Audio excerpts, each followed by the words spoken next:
রানী বুড়িকে স্নান করিয়ে তারপর আমিও করলাম।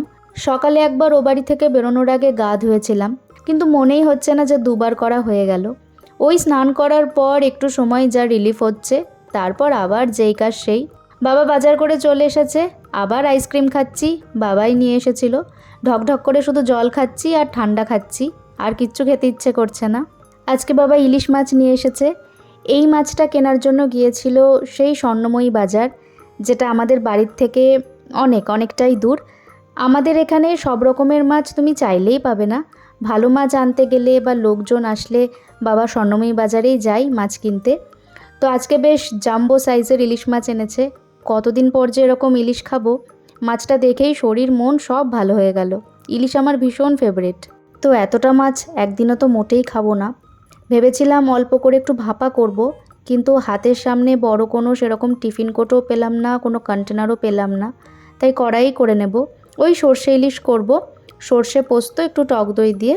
সব কটাই ভেজে রাখছি, যে কটা আজকে লাগবে সে কটা রেখে বাকিগুলো আবার ফ্রিজে রেখে দেব, কাল খাওয়া হবে। সর্ষে ইলিশের পিসগুলো একদম হালকা করে ভেজেছি, আর বাবা আর বরের জন্য 2 পিস ভেজে রাখলাম। আর এখানে মাথা লেজা এগুলো সব ভাজা রয়েছে, কালকে তরকারি করে নেব কিছু একটা দিয়ে। আর মাছের তেল এটা তো রাখতেই হবে, মাস্ট, ভাতের সাথে দারুণ লাগে। 3টে পিস আলাদা করে ভেজে রাখলাম, এটা কালকে ঝিঙে দিয়ে বা বেগুন দিয়ে পাতলা করে ঝোল করে নেব। তো এই গেল সব ভাগাভাগির পর্ব। এদিকে এনারাও চলে এসেছেন মাছ ভাজার গন্ধ পেয়ে। ওই মাছের তেল দিয়ে আর একটা ভাজা মাথার পিস দিয়ে মাখিয়ে একটু ভাত দিয়ে দিলাম। আরও আছে, এদের ছানাগুলো এখনও আসেনি, ওরাও আসবে একে একে, সবাইকেই দিতে হবে। একটু টক ডাল করেছি, এটা স্পেশালি আমার আজকে খুব খেতে ইচ্ছে করছিল সকাল থেকে, গরমের জন্য। আর এই যে আমার সর্ষে ইলিশ রেডি।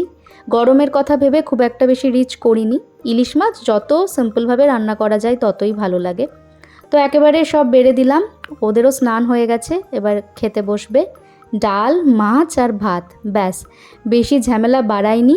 একদম খেয়ে দিয়ে ঘুম দিতে হবে, সকাল থেকে মাথা খারাপ হয়ে যাচ্ছে, খুবই টায়ার্ড লাগছে। ইলিশ মাছের তেল থাকলে আর কি চাই। অর্ধেক না, অর্ধেকের বেশি ভাত আমি এটা দিয়েই খেয়ে ফেলেছি।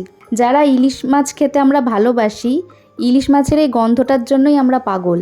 আর ঠিক যারা ইলিশ মাছ পছন্দ করে না বা একেবারেই খায় না, তারা মেনলি গন্ধটার জন্যই খেতে পারে না। প্লাস কাটার জন্য অনেকে খায় না। তো প্রত্যেকটা ফ্যামিলিতে এরকম 1-2 মানুষ কিন্তু থাকেই যারা ইলিশ খায় না, আর এই না খাওয়ার জন্য তাদেরকে অনেক প্রশ্নের সম্মুখীন হতে হয়। তো যাই হোক, যতই গরম নিয়ে নালিশ করি না কেন, এই গরমেও দুপুরে আজকে দারুণ খেলাম, এটা বলতেই হবে। চলো আজকের মতো আসি, টাটা।